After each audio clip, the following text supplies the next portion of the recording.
charts this year. Spotify Wrapped came out. That's Chris. Still not too sure what to think about it. Just really, really grateful. So thank you everyone for supporting the show and me and gassing me up. It's unbelievable. So thank you. Also, it's nearly the end of the year and you need to do an annual review process. You need to learn your lessons and set your goals. And the review that I have done every single December for the last nearly a decade is available at chriswillx.com/review. Hundreds of thousands of people have done it. And it's totally free. You can just copy it into your note app of choice and fill it in, and it means that you'll get to reflect and make some memories and understand what you're trying to do next year. And it's based on all of the best people that I've ever followed, and I've stolen all of their best bits and I've put it into a single process plus some of my own, and that's chriswillx.com/review. All right, let's get into it.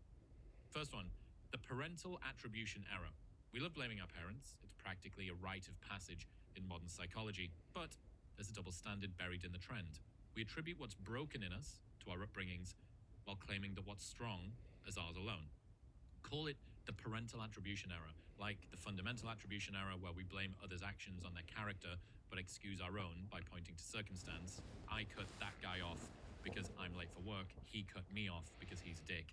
It's a skewed way of assigning credit and blame. We externalize the bad and we internalize the good. You're quick to blame and slow to credit. You say you're anxiously attached because no one held you when you needed it, but isn't your ability to be alone with your emotions and to endure discomfort quietly also forged in the same crucible? You blame your parents for pushing you too hard in school, convinced that it made you perfectionistic and neurotic, but when was the last time that you acknowledged that same pressure gave you ambition and discipline and drive? You point to a childhood where mistakes weren't tolerated as the reason that you fear failure. But what about your meticulousness, your standards, your refusal to phone it in? You complain that no one ever asked you what you wanted growing up. But could that also be why you're so tuned in to what everyone else needs? You say your low self-worth comes from never being praised, but isn't that the same fuel that makes you outwork everyone around you? You trace your conflict avoidance back to all of the shouting at home, but isn't that also where your talent for de-escalation and emotional radar came from? You chalk up your hyper-independence to not being able to trust anyone, but isn't that also what made you capable, adaptable, and calm under pressure? You say you're emotionally guarded because no one took your feelings seriously, but isn't that also why you're steady when the people around you fall apart? You've labeled yourself a people pleaser because you had to keep the peace at home, but maybe that's also where your social fluency and emotional intelligence were born. You blame your poor boundaries on parents who didn't respect yours, but isn't that also why you're so careful not to cross anyone else's? You say your fear of being a burden comes from being treated like one, but isn't that the same fear that now makes you reliable, disciplined, and impossible to disappoint? You attribute your sensitivity to criticism to all of the judgment that you grew up with, but that is also what makes you thoughtful, receptive, and serious about getting better. You say your nervous system never relaxes because your home was unpredictable, but isn't that also why you're perceptive, quick thinking, and never caught off guard? Agreed. The traits that you are most ashamed of are often just the dark side of something light. Your sharp edges didn't appear out of nowhere. They're often the byproduct of something useful. A strength turned up too high, or a gift handled without guidance. Think about a sword. It's powerful, precise, designed to cut through resistance. But if it's double-edged, and most swords and strengths are, then sometimes it nicks you on the backswing. That doesn't mean that you throw the sword away. It means you learn how to hold it properly, because most traits worth having come with risk. I like that, because if you don't hold a double-edged sword and you use it wisely, you don't use that attributions to what the real purpose could be. And knowing that there's double-edged attributes that can lead to success and failure is what is implied. Truth is messier than a single cause, because every trait that we have is entangled. Wounds and gifts often share a root. The self-reliance you're proud of might come from the same childhood where you couldn't rely on anyone else. The confidence confidence you carry may have started as a defense against ever feeling small or dismissed again. Even your drive to succeed might be rooted in the fear of not being good enough. But this perspective requires maturity. It is simpler to cast yourself as the victim of bad parenting than to reckon with a complicated inheritance. Agree, 'cause you'd rather blame your parents or blame other people. Whichever you point the finger of blame to, the blame follows. So if you blame yourself, you blame yourself. If you blame your parents, you blame your parents. So wherever you point your finger to, know that that blame will be passed on from generation to generation, which is why blame yourself for your issues. Because if you blame others, then the blame shall follow the other. It's easier to say they hurt me than to admit they shaped me in ways that I'm still figuring out. They break you, they shape you, they destroy you, they rebuild you, is what he's implying. Whatever you can rebuild, you can destroy. Whatever you can destroy can be found in peace.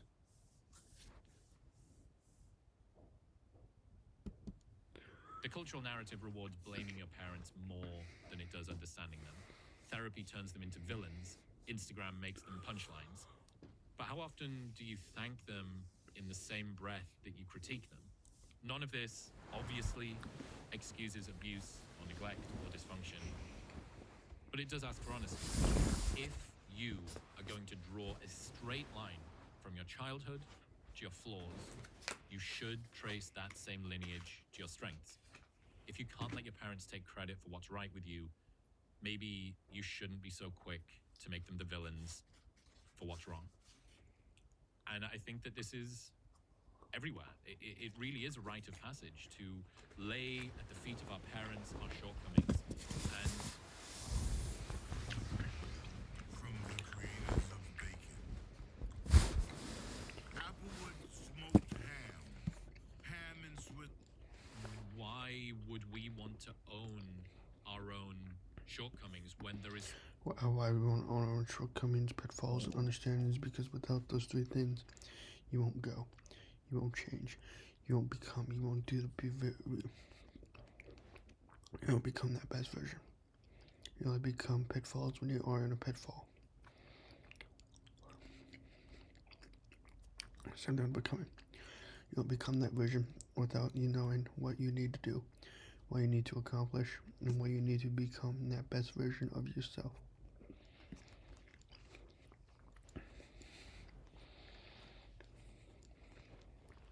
And knowing what you need to do and what you need to become should shine light at the end of the tunnel, because without that light, you are nothing. You really truly are nothing without those three things. Which is why I hope he touches more up on the three things.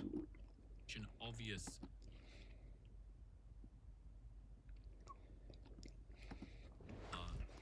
germinator of it from our past. But I think just naturally there is this. Okay. Our past is our past. We cannot change the past. We can only reflect on it. So we must reflect, redo, and relive. Because if we don't relive it, we don't change that moment to where we are fit to rule our life. Desire to own our successes and to outsource our failures.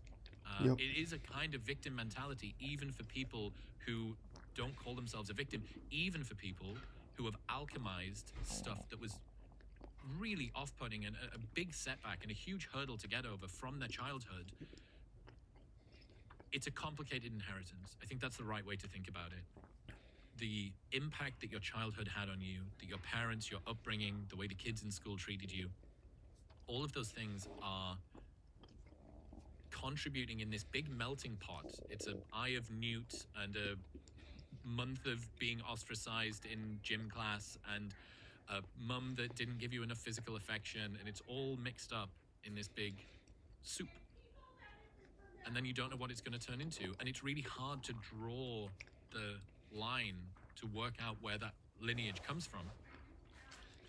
But I have seen in myself and in lots of other people, so many people on the internet, this desire to blame their parents for their anxious attachment and the fact that they don't ever feel regulated and the reason that they struggle to connect with people or their low self-esteem or their inability to open up, whatever it might be. And you go, okay, but all of those... Their inability to become that version, to do the things that they want to do, to achieve the things that they want to achieve. Because without achievement, you are nothing. Without blame, you are nothing. Well, blame is just nothing. Blame yourself, don't blame others. If you don't achieve the greatest success you want to achieve, somebody else will do it for you. Somebody will become that better version. Somebody will attain that success, that money, that girl, that wealth. And when we all understand that we must become that better version, it can either kill us or it can create us and dictate where it tells our life to be going. So go with the flow. Shortcomings typically have something else going on which you're really proud of. And Ryan Long, Canadian comedian, sort of first got me thinking about this about a year ago. No way.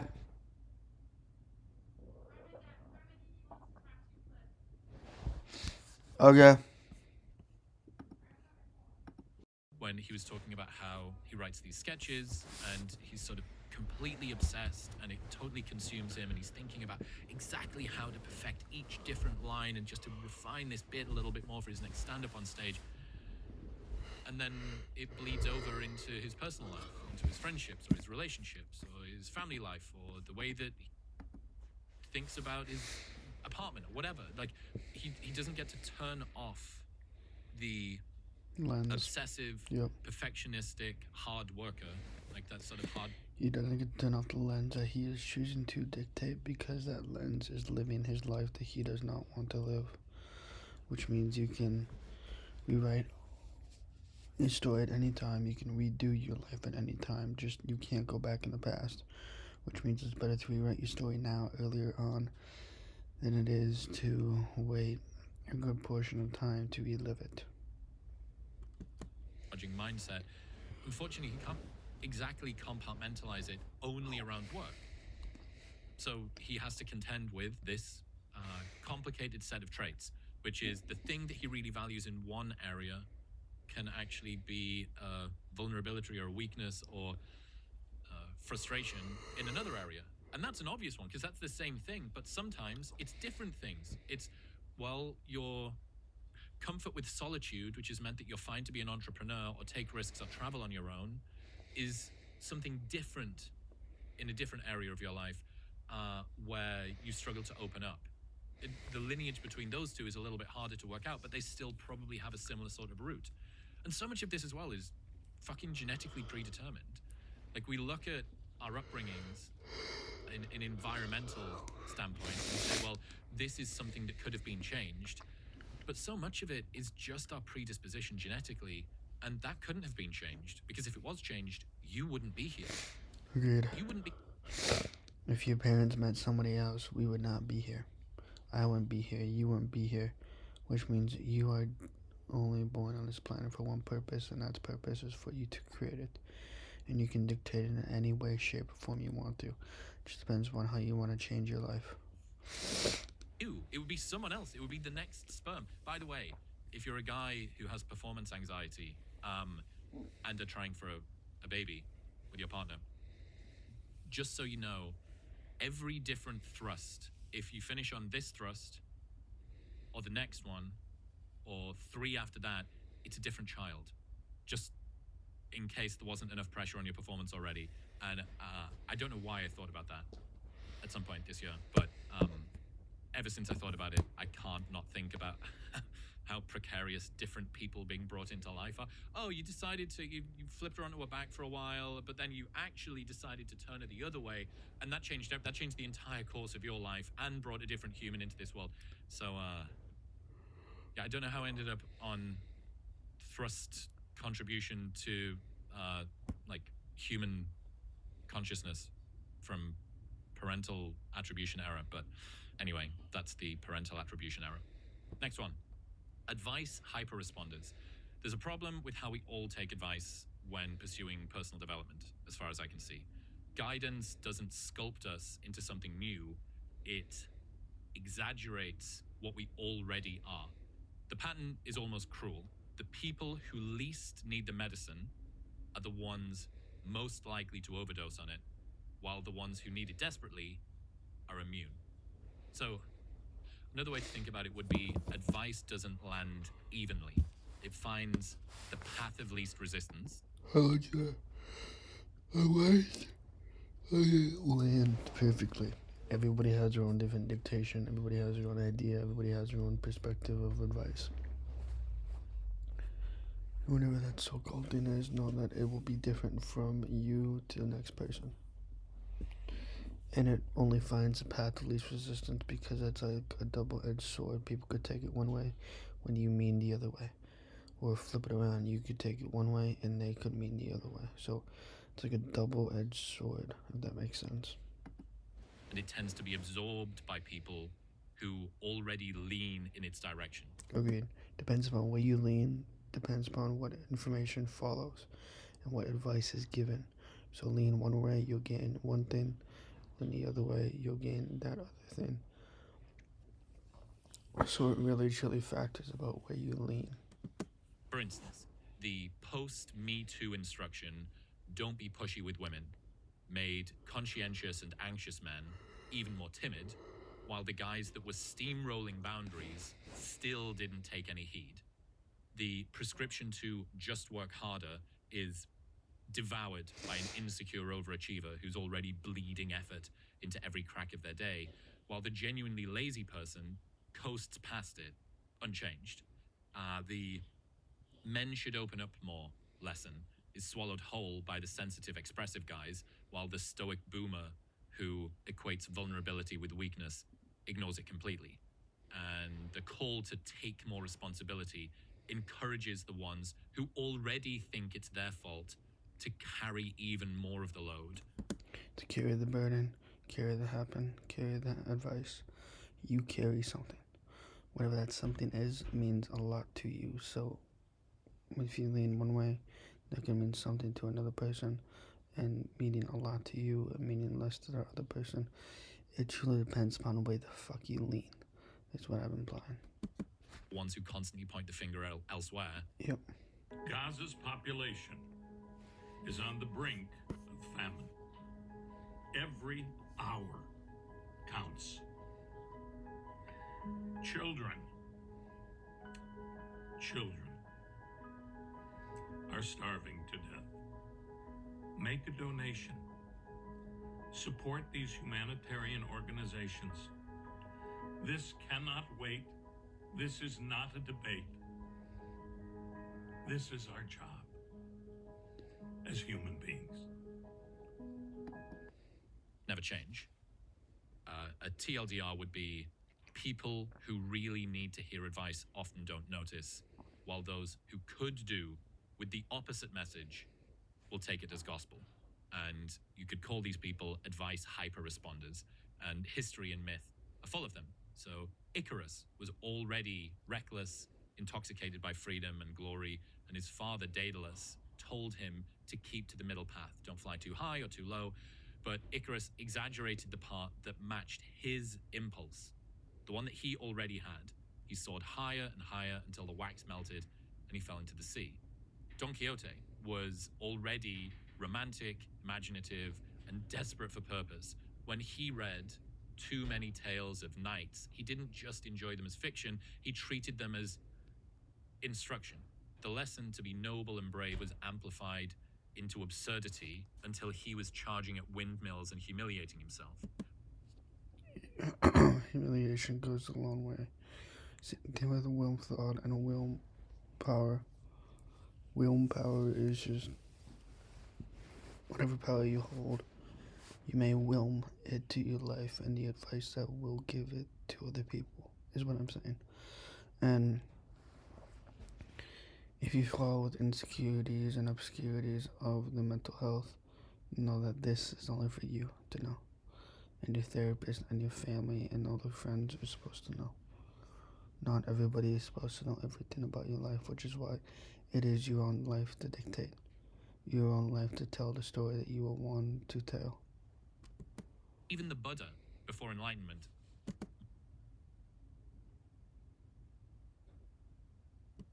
already austere and obsessed with self-mastery, and as a young ascetic, he followed the prescription of self-denial so literally that he nearly starved himself to death, only later realizing the guidance had become poison and creating the middle way to correct course. Why does this happen? Well, people filter advice through their existing traits, so it amplifies predisposition rather than correcting imbalance. We've got this Agreed. bias. We're already moving in the direction that we were previously.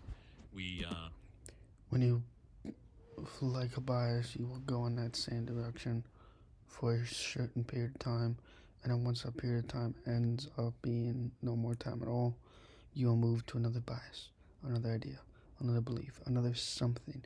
You will move on to that something, is what I'm implying. Whatever it is, know that it is your characteristic to tell, and only you. All want to be good, so we over-index the guidance that flatters our self-conception as conscientious. It flatters our self-conception of what the fuck we are doing with self-consciousness. We all go through self-consciousness in a certain realm of thought. Whatever this realm of thought is, know that it is only for us to know, not for anybody else besides ourselves. So knowing all this, do we all know what must be done and what must be a certain realm of thought? Because without these realms of thoughts and those understandings of what we are, know that it is all just one hive mind, which that hive mind is you. It is you. Like, speaking of that, I'm looking at YouTube right now. It's just a little lock screen. And whatever hive mind character, whatever hive mind character you're playing, know that is only for you to know. So, hopefully this understands a whole lot.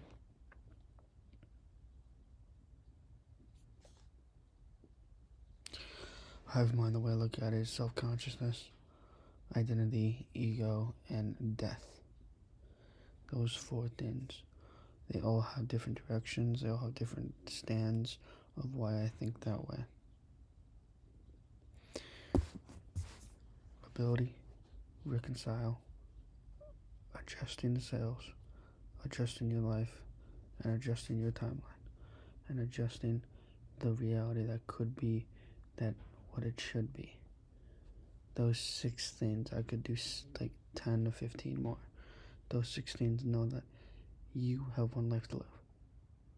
You can live it any way you want. You can tell your story in any way you want. Just know that it can either come up or go down. Learn what must be learned. Hopefully that makes sense.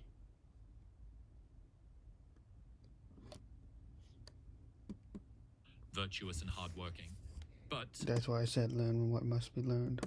maybe the most influential thing is the fact that instructions which bite deepest are the ones that match our inner fears. The anxious man doesn't just hear, "Don't be pushy." He feels that it confirms the fear that any move he makes is already too much. The sensitive man doesn't just hear, "Open up more." He feels it confirmed the worry that he's emotionally inadequate even when he's already oversharing. The insecure overachiever doesn't hear, "Just work harder."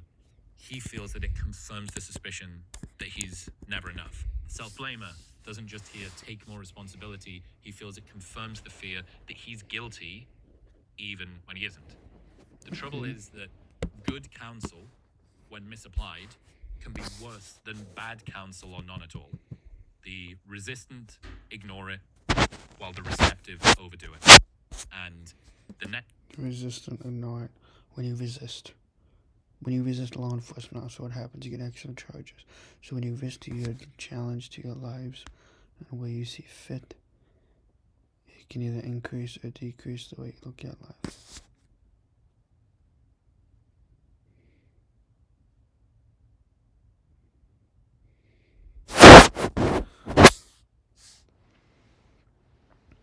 But when you go towards something, like towards the flow of traffic or the flow of the river, you learn that only one thing can come and one thing must go.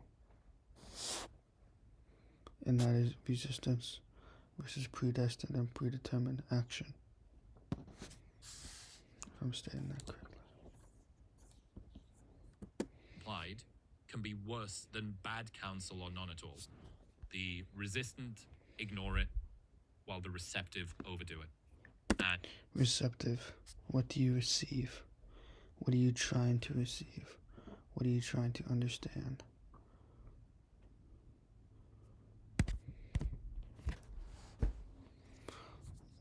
And the resistance ignores that versus the receptive people. You learn something when you are receptive. Receptive ears, receptive eyes, receptive mouth. If you don't recept something, receive something, then you won't learn anything. You won't try to learn anything.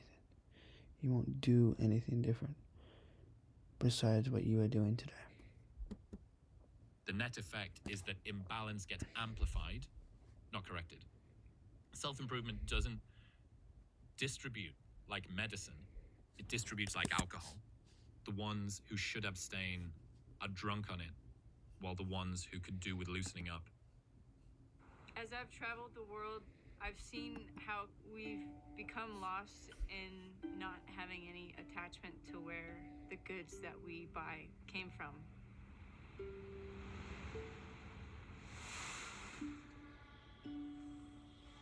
Do you know where the clothing you're wearing right now comes from? How much attention to detail is put into it? We've created an alpaca wool sweater, handmade in Peru, designed for the most non-stop, adventurous lifestyles. And it all begins in the Andes Mountains. If you think about just where the alpaca evolved, one of the most rugged, dynamic places on planet Earth, it makes sense that this fiber is unlike anything else. It's a modulated fiber with hollow... Don't even sip. The problem isn't a lack of advice. It's the inability to tell when guidance is seductive. It's not lack of advice, it's about being seductive or what could happen, what should happen, what will happen. Every conversation can be seductive. You can meet a new girlfriend, to a new connection, to a new friendship. You never know what having hard conversations can lead to. You never know until you truly have them. Confirms your existing tendencies, like your biases, your flaws, and your fears. Much advice doesn't balance us. It exaggerates us. It makes the disciplined more rigid, the sensitive more fragile, the responsible more burdened. The trick is not discovery, but discernment.